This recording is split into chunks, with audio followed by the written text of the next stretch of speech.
You were born into ruin. Your first breath was ash. Your first lullaby, a thunderclap from your father's throat. They call your family monsters. Your siblings were divine abominations. The Hydra, all hunger and multiplication, cut it once, and it multiplied, as if pain only made it more.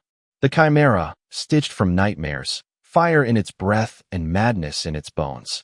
The Nemean lion, whose golden skin turned blades to toys and men to broken things.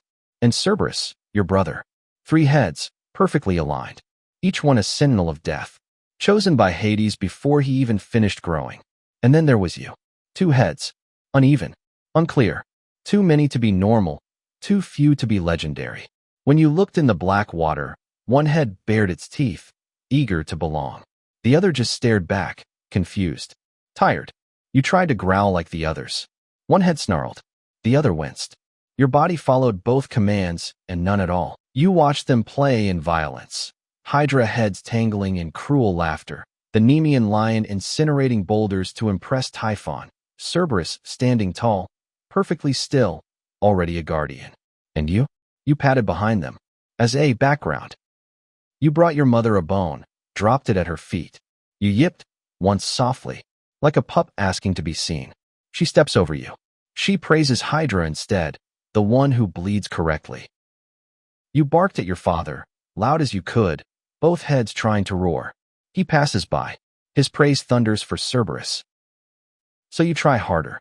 You growl together. You walk in sync. You practice war on smaller beasts. You wait for approval.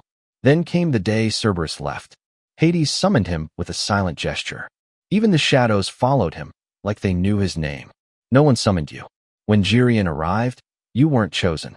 You were passed along, given like an afterthought. You walked behind him because no one told you to stay. And maybe, some small, breaking part of you hoped if you did your job well enough, one day, someone might look at you and see more than a mistake. You walked behind, head low, hope high. Your brother earned shadows. You carried silence. 2 mouths trained for war, 2 hearts waiting for a name. Not a beast, not a guard, just something left over, still trying to matter. The island was red. Red skies, red soil, red cattle. Here, on the edge of the world, you were needed. You learned the land, mapped the wind, the smell of hooves, the sound of shifting earth. One head stayed fixed on the horizon, scanning for sails. The other listened for coughs among the herd. You gave them names. You worried when they limped. You weren't just a guard dog. You were a shepherd. When Geryon spoke to you, it wasn't cruel. It wasn't kind, either.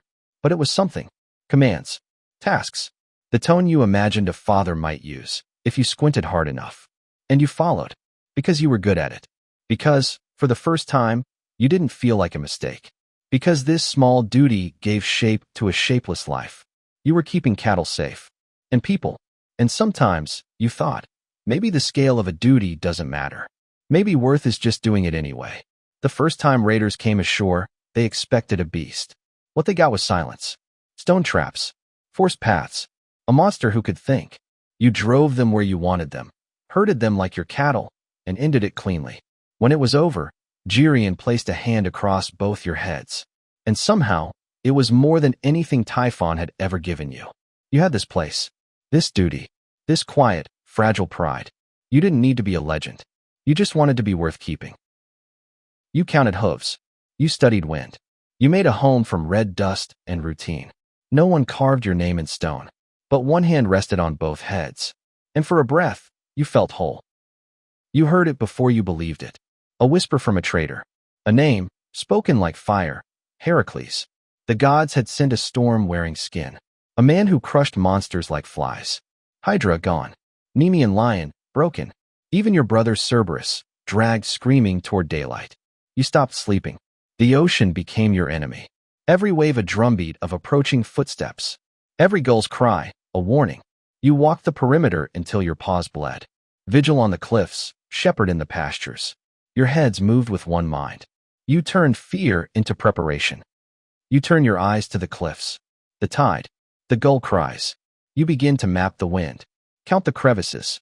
Mark where hooves slip, where jaws can trap. You dig. You drag. You sweat under the sun until the dust clings like armor. You studied the shoreline. Mark the narrow passes. Stacked stone. Dug pits. Set the earth against the sky. One head watches for sails. One watches for patterns in Eurytion's stride. And deep inside you, something sharp coils. You were fighting for a quiet island of red light. For the warmth of Gerion's hand. For the cattle who trusted you. For the two-headed mistake who had finally found a place where he was needed. You were born as an afterthought. A runt. A leftover. But this island, gave you something steady. And now, you will hold it. Because once, they threw you away. You will not vanish quietly. And if Heracles came, if the gods laughed and sent their perfect, golden weapon, then let him find you ready. As a guardian who had earned his purpose. They gave you scraps. You built a purpose. Not with prophecy, but with sweat and soil. No songs name you. But this island does. And if glory comes in gold, then let it bleed, trying to take what you've made sacred. The island had never been this quiet. You had mapped every ridge, dug every pit with your own claws, moved boulders with bloodied shoulders. Days passed. Nothing. Then, just before dawn, you heard it. Just footsteps. One set. Heavy. Measured. Coming straight through the reefs, up the cliffs you had marked as impassable. You raced to the edge, expecting a shipwrecked, a man clinging to rock. Instead, you saw him climbing. With bare hands. Dragging a club behind him like it was weightless driftwood. No map could predict this. No plan covered someone who simply walked where he wanted. Heracles didn't need to break your traps. They broke themselves against him. Still, you held your ground. Between the herd and the cliffs. Right where you needed to be. The air thickened. Your breath slowed. One head watched the horizon. The other listened for Gerion behind. He stepped into view. Close now. You leapt. Faster than he expected. Your teeth met flesh. He grunted. Blood ran. You twisted, tore, pinned. For a heartbeat, you believed it might be enough. Then the club rose. You tried to dodge. Almost made it. The blow shattered something deep in your chest. Your back legs buckled. One head screamed. The other could only breathe. You clawed your way upright. Bit again. Held on.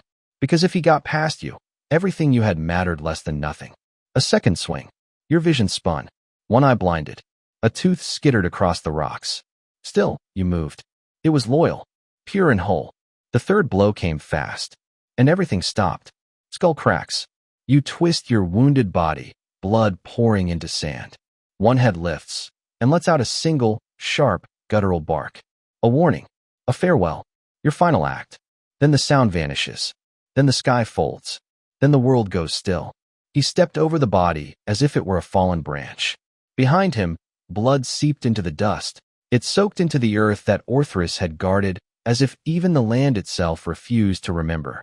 Further inland, Gerion waited. The warning bark had been heard, but too late. The one creature who would have died for him already had. In the great tales of Heracles, Orthrus was a footnote. A dog. Slain. Swiftly. No one remembered that he bled for love. That he died not to win, but to mean something. To someone. Some monsters die loud. Orthrus died loyal. And no one remembered, except the ground.